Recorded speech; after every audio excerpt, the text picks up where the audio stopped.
안녕하세요. 오늘은 11월 10일자 EP 데일리 토픽입니다. 금일 목차입니다. 오늘은 지난번에 말씀드렸던 것처럼 모빌아이에 대해 다룰 것입니다. 먼저 모빌아이가 어떤 회사인지 설명드리고 모빌아이가 주력으로 판매하는 IQ 칩의 발전 과정을 간단히 말씀드리겠습니다. 또한 모빌아이와 파트너십을 체결한 회사가 어떤 곳인지 말씀드리고 모빌아이의 현재까지의 자율주행 관련 기술력을 살펴보겠습니다. 그리고 모빌아이가 자율주행에 대해 어떤 계획을 갖고 있는지에 대해서 말씀드리겠습니다. 마지막으로 테슬라, 웨이모, 모빌아이가 시장에서 어떤 포지션을 가져갈지 생각해보는 시간을 가져보도록 하겠습니다. 모빌아이는 1999년에 이스라엘에 설립된 회사입니다. 시각 기반, 즉 카메라를 베이스로 ADAS와 자율주행 관련 시스템을 개발하고 있습니다. 또한 2017년에 인텔에 153억 달러에 인수되었으며 2016년까지 테슬라와 기술 제휴를 하다가 테슬라의 자체 시스템 칩 개발로 헤어지게 되었습니다. IQ칩은 모빌아이에서 주력으로 판매하고 있는 상품입니다. 그래프를 보시면 아시겠지만 꾸준히 그 판매처가 증가하고 있으며 운전자 보조 시스템 즉 ADAS에 있어 필수적이라 할 수 있는 칩이 되겠습니다. 모빌아이 측에 따르면 레벨 2 자율주행 기술을 위한 IQ칩은 전체 시장의 약 70%가량의 점유율을 보유하고 있습니다.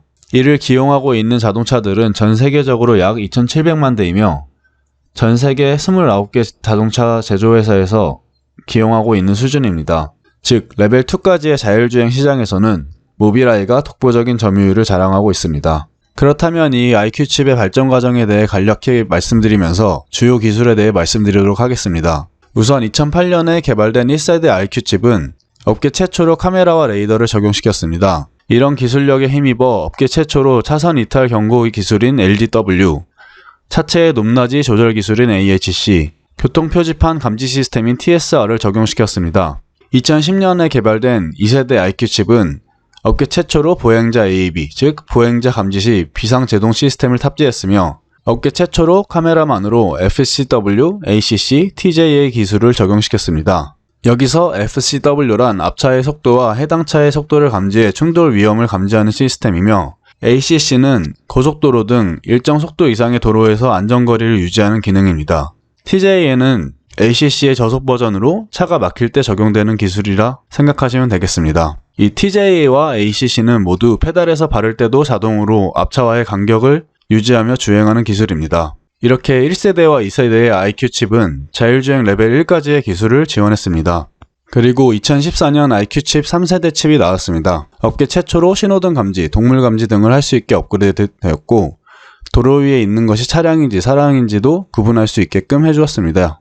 이런 감지 시스템으로 최적의 경로 설정에 도움을 줄 수 있게 되었고 이는 자율주행 레벨 2까지로 기술력을 끌어올린 거였습니다. 2018년 4세대 IQ칩이 개발되면서 완전 자율주행 기술로 모빌아이의 기술이 발전합니다. 로드 익스피리언스 매니지먼트 즉 REM 기술을 탑재하기 시작하는데 이에 대해서는 바로 뒤에 설명드리겠습니다.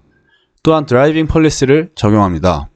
이는 강화학습으로 자체 운전 지침을 정해 보행자와 운전자에게 모두 안전한 운전을 하게끔 도와주는 기술이라 보시면 되겠습니다. 또한 360도의 시각에서 다른 차량을 감지하는 기술을 탑재했고 차선 감지 기술을 발전시키게 됩니다. IQ칩 4세대는 레벨 3까지의 자율주행, 즉 일정 구간 내에서의 자동 운전을 목표로 개발되었습니다.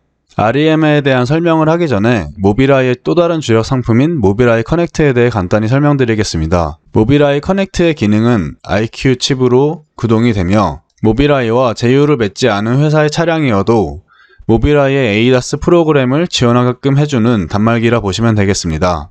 기본적인 기능은 주변 차량과 보행자를 감지, 위험한 상황에 경고를 주는 역할이며 표지판이나 신호등을 인식하고 이를 어기시 경고음을 줍니다. 또한 IQ 칩과 같이 DMS 즉 드라이버 모니터링 시스템이 탑재되어 있습니다. 이는 운전자의 얼굴을 인식해 운전자의 시야가 다른 곳을 보면 경고를 주거나 자율주행 차량이라면 차량이 운전을 넘겨받게끔 하는 시스템입니다. 이처럼 모빌아이 커넥트는 조금 더 안전하고 쾌적한 운전을 하는데 도움을 줍니다. 하지만 이처럼 운전자에게만 유리한 기능이 아니라 이 모빌아이 커넥트를 탑재한 차량의 도로주행 데이터는 모두 모빌아이의 클라우드에 저장이 되며 이를 기반으로 모빌아이는 더 많은 도로주행 데이터를 얻게 됩니다. 한마디로 테슬라가 일반 운전자들의 도로주행 데이터를 얻는 방식과 비슷한데 다만 모빌아이의 경우 이 커넥트와 모빌아이 IQ 칩이 탑재된 차량들 모두에게 정보를 얻는다고 보시면 되겠습니다. 이어서 REM에 대해서 설명하겠습니다. REM이란 쉽게 말해 자율주행에 필요한 고화질의 지도를 제작하고 차량의 위치에 맞게 지도 데이터를 주는 것을 말합니다. 사진에 보시면 하베스팅은 IQ 4세대가 들어간 ADAS가 내장된 차량들과 모빌아이 커넥트를 갖고 있는 차량들의 주행 데이터를 모으는 것을 말합니다. 이 데이터들을 취합, 즉 애그리게이션 단계로 간 후 각 차의 위치에 따라 필요한 지도를 차량에게 주는 것이라 생각하시면 되겠습니다. 테슬라와 비슷하게 모빌아이의 주행 데이터는 매일 600만 킬로미터의 규모로 수집된다고 합니다. 또한 이 고화질의 지도는 지형지물 뿐만이 아니라 도로에 있는 표지판, 차량 방지턱, 노선 표시 등 주행에 필요한 여러 데이터들까지도 포함시킵니다. 2019년 1월 CES에서 모빌아이는 이 REM의 현황에 대해서 발표를 했었습니다. 모빌아이는 일본 전역의 고속도로 HD 지도를 완성했는데 총 소요 시간은 24시간이 채 안 됐으며 전체 지도 데이터의 크기가 400메가밖에 안 됐다고 합니다. 크라우드 소스를 이용 스스로 운전 가능한 진입로를 모두 인식했으며 실제 차의 위치와 REM에서 표시된 위치 간에 10cm의 오차밖에 존재하지 않았다고 합니다. 이는 웨이모가 160제곱킬로미터밖에 되지 않는 미국의 피닉스주를 3년에 걸쳐 정밀 지도와 자율주행 작업을 마쳤다는 것을 생각했을 때 상당히 빠른 속도를 보이고 있는 것입니다. 물론 일본 전역을 대상으로 자율주행을 시연한 것은 아니지만 자율주행 차에게 정밀 지도 데이터는 필수적인데 이를 단기간 내에 정확히 완성했다는 것은 고무적입니다.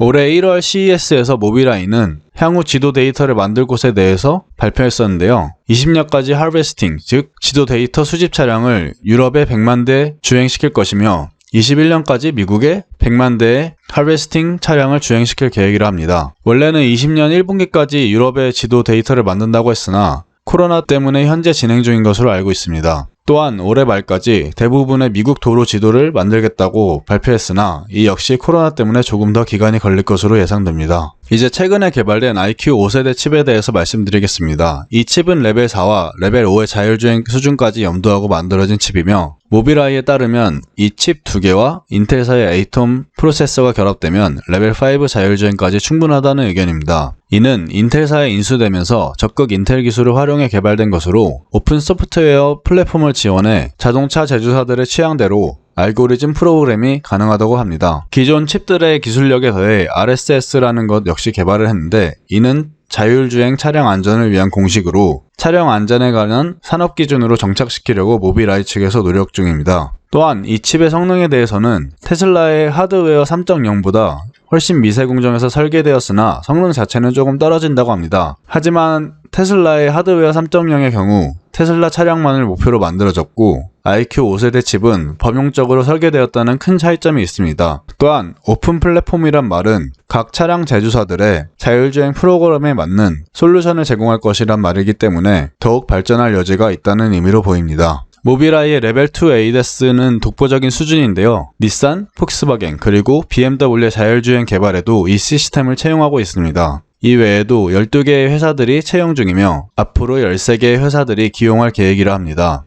모빌아이의 ADAS는 앞서 말씀드린 것처럼 사각이 없는 360도 전방위 감지가 가능하며 도로 차량의 열린 문, 유모차까지 감지하는 수준입니다. 또한 차량의 깜빡이 표시라던가 보행자의 행동을 보고 차량과 보행자의 다음 행동까지 유추한다고 합니다. 올해 1월 모빌아이는 12개의 카메라만을 활용한 자율주행차의 시연 영상을 공개했습니다. 모빌아이의 본사가 있는 예루살렘 지역을 테스트 공간으로 활용했습니다. 약 40분 동안 예루살렘의 도로를 주행했으며 시속 90km 정도의 속도로 주행했다고 합니다. 도로 위에 차가 정차 중인지 주행 중인지 인지하고 이에 따라 주행 경로를 짰으며 도로를 건너려는 보행자를 인식하고 길을 양보해주는 모습 또한 보였다고 합니다. 이를 통해 모빌아이의 자율주행 기술이 웨이모의 로보택시들에 비해 밀리지 않는 모습을 보여주었다고 할 수 있겠습니다. 또한 이에 힘입어 이스라엘 전역을 여행하는 자율주행차를 배치하려고 계획 중이라 합니다. 그리고 본 영상에서 사용된 자율주행차는 카메라 12개만을 활용했으나 향후 카메라와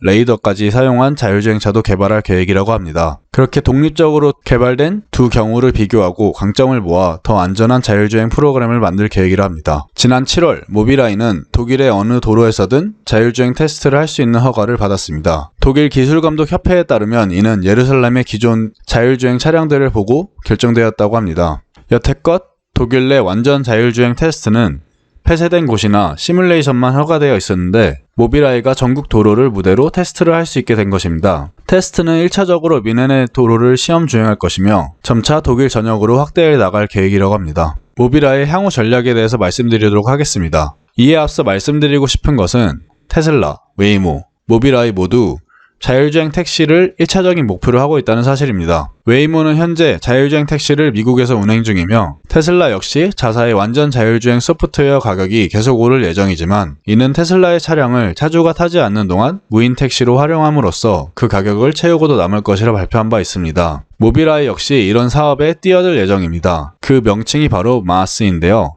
마스는 모빌리티에서 서비스의 약자로 자전거, 승용차, 버스, 지하철 등 모든 운송수단을 서비스화하는 것을 말합니다. 즉 하나의 앱으로 목적지까지 가는 최적화된 경로를 제공해 그 경로에 필요한 운송수단들의 표를 결제, 예약까지 가능하게 하는 서비스입니다. 이를 위해 인텔은 무빗이라는 마스 강자를 5월에 인수했습니다. 아직까지 무빗은 지하철, 자전거, 버스 등에 관한 마스 서비스를 제공하고 있지만 모빌아이는 이에 더해 로보택시를 이 시스템에 편입하려는 것입니다. 또한 현재 자율주행 택시 하드웨어 가격은 10,000에서 15,000달러로 추정이 되는데 2025년까지 그 비용을 5,000달러까지 줄일 계획이라 합니다. 이에 따라 현재까지 여러 도시와 마스 분야에서 협력을 하고 있는데요. 우선 사익은 상하이 자동차 회사입니다. 또한 오른쪽의 검은 로고는 중국의 유명 전기차 회사인 니오로 이 회사들과 자율주행 자동차를 테스트 중이며 중국의 베이징 대중교통그룹과 협력해 2022년까지